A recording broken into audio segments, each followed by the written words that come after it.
ዕለቱ ጸሎተ ሐሙስ ነው። ገዛኸኝና ደምለው አንድ ሐሙስ የቀረው አባታቸውን እያስታመሙ ነው። ደምለው ጉልባኑን በጉንጩ ጠቅጥቆ ከአባቱ መሐሪ ግርጌ ተቀምጧል። ገዛኸኝ በአንጻሩ ከጋሽ መሐሪ ግንባር የሚፈሰውን ወዝ በጨርቅ ይጠርጋል። ጋሽ መሐሪ ከዛሬ የሚያልፉ አይመስሉም።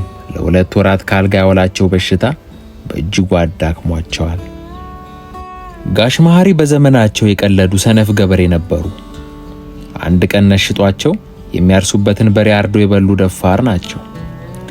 ደግ ጎረቤታቸው በሬ እስኪሰጣቸው ድረስ የሚያርሱበትን በሬ በማረዳቸው ከባድ እርሻ የማይጠይቀውን የጎመን ምርት ለአንድ ዓመት ያህል አምርተዋል።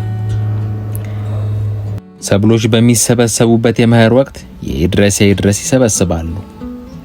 በጋሽ መሐሪ ስንፍና ቤተሰቡ እጅግ ተጎዳ። የዕለት ጉርስ እንኳን ይቸገሩ የጀመሩት ሁለቱ ልጆች ገና በአስራዎቹ ዕድሜ መጀመሪያ ቀን ከሌት መስራት ግድ ሆነባቸው።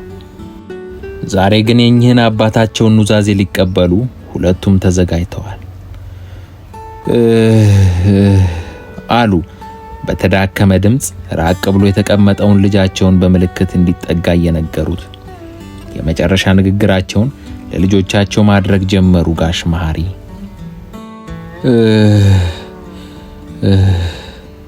እኔ አባታችሁ በዚህች ምድር ላይ ምንም ያስቀመጥኩላችሁ ጥሪት የለም። እኔ ለእናንተ የማወርሳችሁ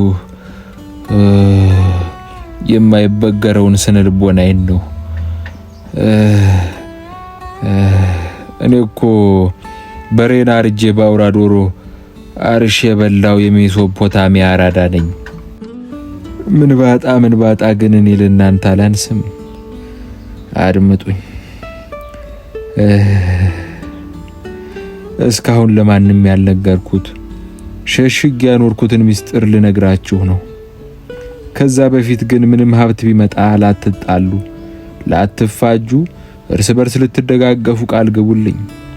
ወንድማማቾቹ የደስታን እንባ እያነቡ ራሳቸውን በመነቅነቅ መስማማታቸውን ገለጹ።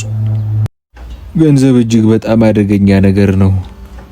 እናንተ ምንም አይነት ሀብት፣ ምንም አይነት ንዋይ ሊለያያችሁ አይገባም። ተሳሳትኩ። ሕይወታቸውን እስከ ወዳኛው የሚቀይረውን ምስጢር ሳይነግሯቸው እንዳያልፉ ወንድማማቾቹ በጭንቀት ሰውነታቸውን ይወራቸው ጀመር። ለወትሮ አባታቸውን በስነ ስርዓት አዳምጠው አያውቁም። አባታቸው ጋር ሁልጊዜ የሚጋጩት ዛሬ አባታቸው እያንዳንዱ ቃል ልባቸውን የሚገዛ ሆነ። ከዶሮዎቹ ቤት ያለው ጓሮ የተተከሉት የጓሮ ጎመኖችና ቲማቲሞች አሉ። አዎ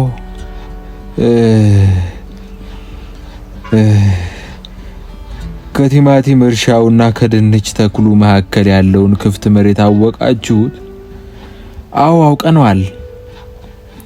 2 ሜትር በጥልቀት ቆፍራችሁ በብራና የተጻፈ ጥቅል ወረቀት ስታገኙ ይዛችሁ በፍጥነት ተመልሳችሁ ነው።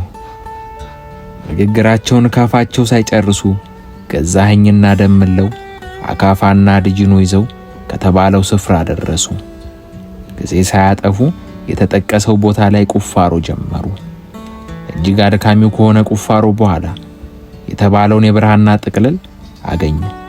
ምንም ጊዜ ሳያጠፉ ወደ አባታቸው ተንደርድረው ተመለሱ። ጋሽ መሐሪ ግን ከቀድሞውም በበለጠ ተዳክመዋል። ይህ ብራና አሁን ለምታደርጉት ነገር እጅግ በጣም ይጠቅማችኋል። ይህ ብራና ካርታ ነው። ካርታው የጠቆማችሁ ቦታ ስትደርሱ ካሁኑ በእጅጉ የሚያደክም ቁፋሮ ይጠብቃችኋል። ደምለው በፍጥነት የብራናውን ጥቅልል ፈታው። ካርታውን ገልጦ ሲመለከት ከቤታቸው በጥቂት ማይሎች ርቀት የሚገኘው የጨርግዴ ተራራ ላይ ሲደርስ እንግዳ የሆነ ምልክት ተደርጎበታል። ጋሽ መሐሪ ደምለውን በትኩረት በማየት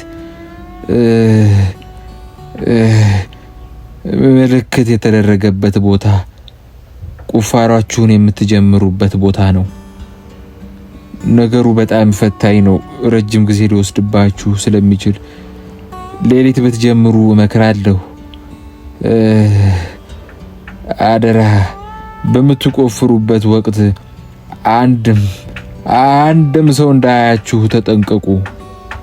እንደዚህ አይነት የሞኝ ስህተት አንሰራም አሉ በአንድ ቃል ወንድማማቾቹ። ከአድካሚው ቁፋሮ በኋላ 8 ሜትር ቁመት 4 ሜትር ወርድ ያለው የብረት ካዝና ታገኛላችሁ። ከዛስ እዛ ውስጥ ቅበሩኝ